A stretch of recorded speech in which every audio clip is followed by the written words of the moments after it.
Welcome to the Fantasy Football Hub channel. Today I'm joined by Bakar for a one-off special video looking at the free hit chip for Gameweek 25. It has now become an option, potentially for a few managers, so I'm joined by the big man to go through what the best players might be and also initially chat about whether we should be using it ourselves. So Bakar, first of all, how are you doing? Thanks for having me, Jack. Hello and welcome to all the listeners and viewers. So, before we even get into your draft, which I've had a little look at, I will say, and it's very interesting, a couple of very cool players in there. Who should be looking at the free hit chip, first of all? That's what I want to establish. Is it something that we should all be looking at? Is it really an option this game week? Let me know. I think the significant majority of people should not be looking at it in the first place because the way our squads are set up, I don't think a free hit at this point in time would offer us as much value addition as it would later in the season. Okay. So we can go through the video and talk to each one of the picks. But in general, the free hit team, the optimal free hit Gameweek 25 team, is not going to be too far away from your current team or the team you can get to with, let's say, 2 hits even for a -8. But there are people who might still look at it. I mean, personally, I'm not looking at doing it myself because, given how things are set up, City and United, we're loaded up on both of these two teams. They are blanking in Gameweek 28, right? So we will be selling those players in Gameweek 28 anyway. So the point of not selling, let's say, the likes of Bruno Fernandes or Luke Shaw this week, or even, let's say, Kevin De Bruyne, is very little. You can sort of, it's almost as if you're postponing the transfers for later by using the free hit chip now, right? Sure. The better and the more clear and concise plan is to probably use your free transfers. A lot of us have 2 free transfers to sell the likes of Bruno Fernandes, Kevin De Bruyne, Luke Shaw, since these teams are likely to blank in Gameweek 28 as well, because they are transfers we will be making later on anyway. However, there are a few pros to free hitting this week as well. A lot of us have Kane. You can keep Kane this week for his favorable run of fixtures from now on in.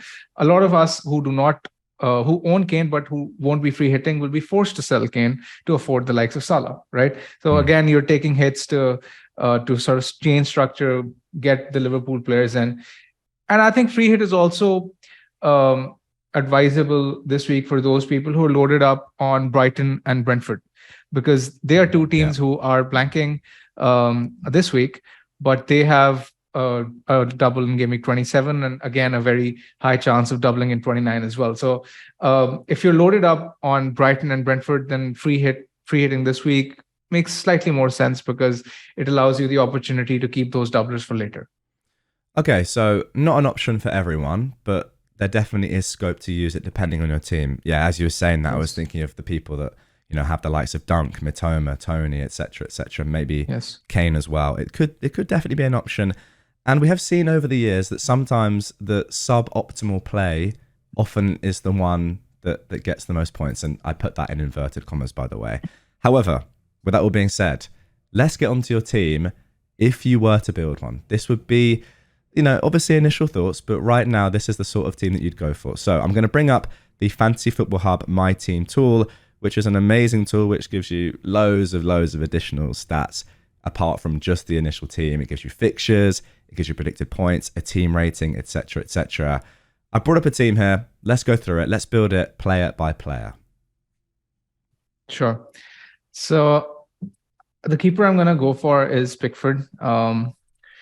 Everyone are looking defensively resolute under Sean Dyche, and I know it's early days, but again, at 4.4 with a double coming up, generally historically we've seen that goalkeepers tend to do well in double game weeks with save points and all. They all sort of tend to add up. I fully expect them to concede against Arsenal. There's a slight chance of a clean sheet against Aston Villa, but again, I think he's a safe option to own for 5 to 6 points, especially considering his price, 4.4 million. I think is a very good option to go with in goal this week. Yeah.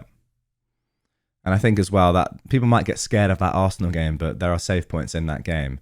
And also you'd expect Everton to go there and really sit in. So who knows? That is the sort of game where we have seen Pickford get those 10, 11 pointers. Who's to say it couldn't happen again? Okay, then let's move Second. on to the defense. We'll do the bench players last because they are the least interesting, Sure. especially on a free hit. So, first defense pick. Um, First defense pick is Trent. I think he has the high ceiling of all the defenders in the game this week with the double coming up. Yes, I know that Liverpool aren't great defensively. I know they conceded almost 2 xg to 10-man Newcastle at the weekend. They were very poor, but Wow. again, you've just got to play what is in front of you. And at this point in time, it's very difficult to pick defenders this week with the likes of Man United blanking, Newcastle blanking. There are very few defenders to pick, and I think just going for Trent simply because he's a high upside pick and has a high ceiling makes sense. I mean, Crystal Palace Wolves aren't the best attacking teams generally, so there is a high possibility that he gets one clean sheet at least. I And we was know how actually, good he is for attacking returns. Yeah. yeah, of course, as we saw in the previous. I was actually going to ask you if the back-to-back clean sheets were in relation to or were similar, backed up by the underlying numbers, and 2 xg against 10-man Newcastle. That is interesting. So, Yeah. do you expect clean sheets in this double? The defensive numbers against Everton were great. I mean, Okay. they conceded nearly 0.3 xg, but against 10-man Newcastle, they conceded three big chances and an xg of 2. So over the course of the season, Liverpool's defensive numbers have been atrocious. I won't let one good performance, sorry, against Yeah. Everton influence my opinion. I still think they're a work in progress and they're not really good defensively. I mean, I think they would keep one clean sheet out of the two fixtures. I don't know which one they would clean. I think perhaps the home game against Wolves is where they're clean, but just the fact that he has attacking potential and creates plenty of big chances, can get himself assists, just adds a lot of value to his appeal. Okay, then. Next defender, who we got? You're not exactly just relying on clean sheet threat. Exactly. Next up. The next defender is Andrew Robertson. Now, I would not recommend doubling up on their defense if, let's say, Darwin Núñez was fit, because at this point of time, we don't exactly know whether Darwin will be fit or not. If Darwin is fit, I would definitely have him. And in that case, I would probably go with, let's say, Trent, Darwin, and Salah as my optimal three. But since we don't have any news on Darwin yet, and he came off early with a shoulder injury, and the likes of Firmino, Jota are looming, there's a chance that he might not play. I have picked Robertson because at least he's secure for minutes, and the logic is kind of similar to Trent. Trent's attacking appeal is better because his underlying numbers have been better in recent times. But as we saw the weekend, Robertson created a big chance as well. In fact, between them, they had three big chances created. Trent had two, Robertson had one. So you're not solely relying on clean sheets, even if they concede. Okay, great. And yeah, I think the thing with these Liverpool players is we've kind of been a little bit tainted by their form this season, but those two, Trent, Robertson, they've been so good for so many years. Maybe they can bring it back, some sort of form for the double. All right, next up. Next up is a favorite from the FPL community these days. I mean, you tend to see this name being mentioned everywhere on Twitter. It's James Tarkowski, and rightly so. I mean, he's had two big chance involvements in what, 3 games under Sean Dyche.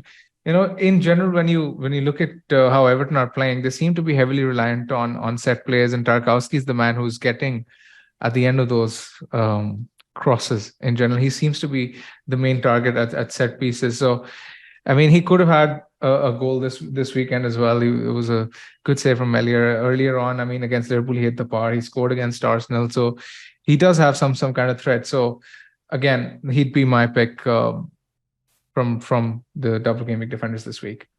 Okay, so far doubling up on the Merseyside defenses. Interesting stuff. Yes. Next up, one more defender. So just don't tell us the formation yet, but is this last defender pick going to be starting or not? No, it's going to be 3. Okay, so let's carry on then. Let's go into midfield. Yeah.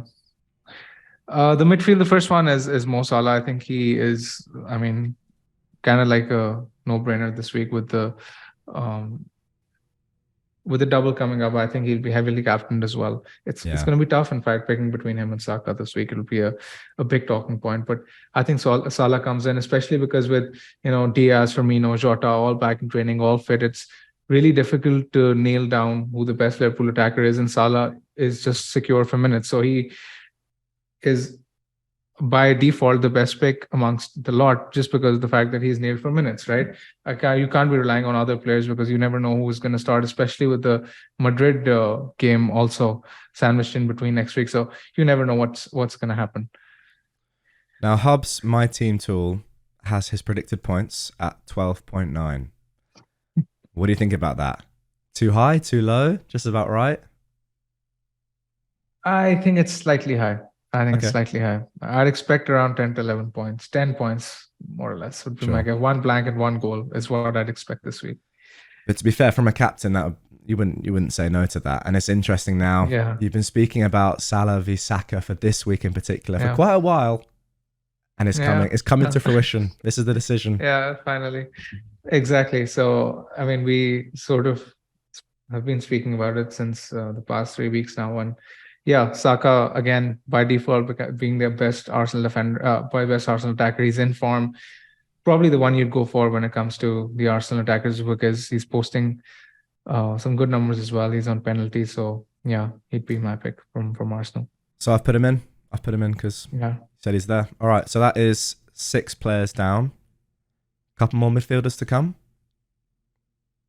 Yes. The next one I have is Odegaard from Arsenal again, because you must have noticed I didn't have an Arsenal defender in the draft, so I've actually decided to triple up on their attack. Odegaard is the other one. As we saw the weekend, he had 3 big chance involvements. I know for a fact that you owned Odegaard the weekend. You were sort of tearing your hair out when that as you can see from the Nketiah assist was wasted. But again, I mean, that's the thing with Odegaard. He tends to create plenty of chances. I think he had 7 key passes in that game, which was one of the reasons why he came out on top for the bonus points. And yeah, all he needs is one attacking return, and he'll be up there in terms of bonus points. I really like Odegaard as an option personally. It's just that in my own personal team, I'm sort of locked in with one defender, and changing the structure is just a bit awkward. I'd say he's quite similar to De Bruyne in that sort of regard. Yeah. He needs just one return of any sort, and he's going to fly on the bonus because he's such a good player. And as you say, he hits those key metrics. Second half, very similar to Bruno as well, as we saw. And Bruno yesterday. Yes, exactly. They're just great players, and they're involved a lot, and they create so many chances, and that is one of the best ways of building bonus points. So, a good pick. Fourth midfielder. Fourth midfielder is interesting one now. Jarrod Bowen from West Ham. Okay, there we go. Yes, I have Bowen from West Ham because, again, this was this selection was a bit tricky because I didn't really want to go for a Wolves attacker. I mean, Sarabia is one, but again, I'm not entirely sure. Fulham have looked decent defensively, and Wolves away to Liverpool, I don't know how expansive they're going to play. I mean, you can go with Sarabia. I've personally picked Jarrod Bowen because he is on penalties for West Ham, and they have a good fixture at home for Nottingham Forest, which is basically a must-win for them in the position that they're in now. Yes, you can argue that they haven't been free-flowing of late, but at home, they generally tend to do better, which is why I think there's a good chance that Bowen can get a return this week. What would you say to someone that thought that Forest, off the back of a very good result against City, doing well this season in general? Yes, Forest have improved defensively, and Keylor Navas has made a bit of a difference as well. He's a very good goalkeeper, but again, I personally don't let goalkeeper picks influence my decisions when it comes to FPL. I mean, I do expect West Ham to score twice in this game, and I think there's a good chance that Bowen will be involved. Okay. So, is it going to be a 3-4-3 or a 3-5-2? It's going to be a 3-5-2. The fifth player I have is Dwight McNeil. He's a budget enabler, and he's just in there because he's taking some set pieces for Everton. He's playing in the front three, and given how Everton play, he's the one who sort of supplying those crosses in for the big guys to head in. So, I mean, I wouldn't be surprised if he got himself an assist this week. So, I would, at his price, any return is a bit of a bonus. And as far as he's Yeah. nailed, I mean, I think he's a good pick as a budget enabler. Yeah, only 5.1, and you do have quite a few expensive players coming, especially with that double Liverpool defense and Salah. So it makes sense. Yeah. You're going to need someone like that at some point. All right, then. Moving on to the fun ones. Now, you said you were going for an Arsenal triple up in attack, Yes, which leads me to believe there is only one man it could possibly be. Yes, it's Eddie Nketiah. I still have plenty of confidence in him, despite the fact that he's been missing big chances left, right, and center. When you look at the XG for a post World Cup, he's actually been the highest underperformer, which just says it all. I mean, earlier in the season, I had Nunes, who was missing these kind of chances. Now I have Nketiah, and it's just like you just have to hope, pray that these kind of guys come through. And I mean, I'm in that position right now, but I still think, I'm a guy who backs statistics. I still think that Nketiah, it's just, I just find it very hard to believe with the amount of chances that he's getting that he's going to put one away. I just expect that to be the case, especially in a double game week against, a very poor Leicester defense in particular. I think that game in particular is one where Arsenal would do well. That's the game that I'm looking at as a white owner and someone that doesn't have Saka, and I'm thinking, can I really get away with not tripling exactly. up on the they could easily score 4-5 easily. I know. I mean, that fixture isn't ideal. I mean, because Leicester is the kind of game you'd want to have triple attack, and I do think Leicester are going to score against Arsenal. Exactly. Which makes me believe that this game is more suited to triple Arsenal attack. Yeah, and I actually think that even Leicester being at home in that game isn't the worst for Arsenal attack, because they're going to go for it a little bit more. They're going to be on the ball. You think of the counter-attacking chances and the mistakes that they've been making recently in defence. I think that might be a very high-scoring game. Okay, second striker, who we got? Haaland, of course. I mean, there he is. I don't think there should be a debate regarding this. I don't think he's going to be my captain this week because I'd probably look at the double game week options. But when Haaland is playing at against Bournemouth, you just get him in and forget about it. Sure. Not even any sort of doubt apart in terms of him not playing the double. Just get him in. He's that good.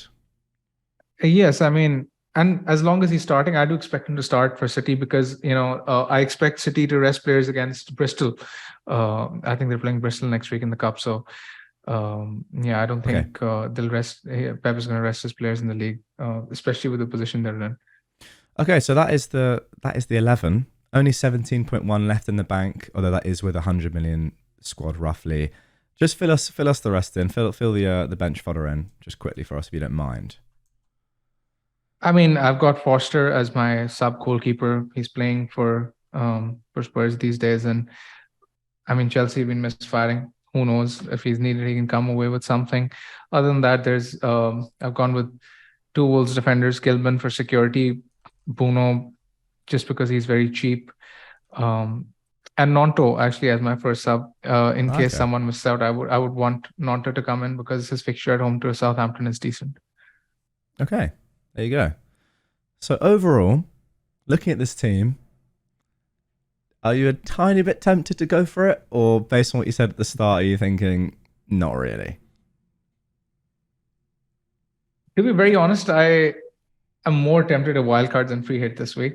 We'll talk about it later in my team reveal video as to what I might do with my team. But no, I don't think I'll be free hitting. Okay. So, according to the My Team tool on Fantasy Football Hub, this team has a predicted points of 97.6 for the upcoming game week. And you're telling me that you wouldn't be tempted, Bakar? I mean, if I take a few hits with my team, I'll end up with something similar. Not exactly the same, but more or less something similar. Let's say if I take a 8.8 or 12.8, I'll end up with remotely, let's say 9 out of 11 same players. So, yeah. Yeah. I'm only playing. Okay. Oh, actually, you know what? I haven't even set this up properly. Hang on. Let me just see what happens if I do. Oh, Bakar, I've made a fatal error. I had Bueno and Kilman. The points are going. They're going up. They are going up. 116.8 now it says. That is You're saying no incredible. to 116.8? I think that's a bit of an overreaction from the My Team feed tool, isn't it? I think it's a slight exaggeration. I would expect something around 100 points, but more than 100, that sounds a bit optimistic to me.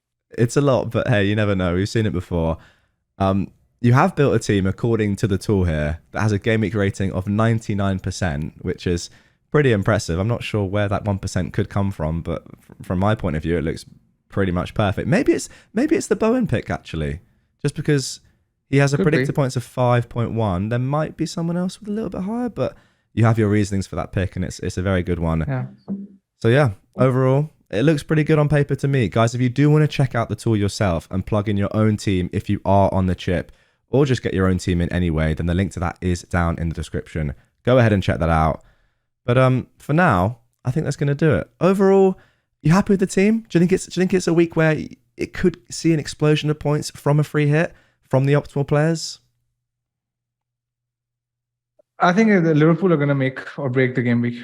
Yeah. Yeah, because if triple Liverpool, if they go off, then you're laughing because not a lot of people will be tripling up on Liverpool, considering the fact how poor they've been this season.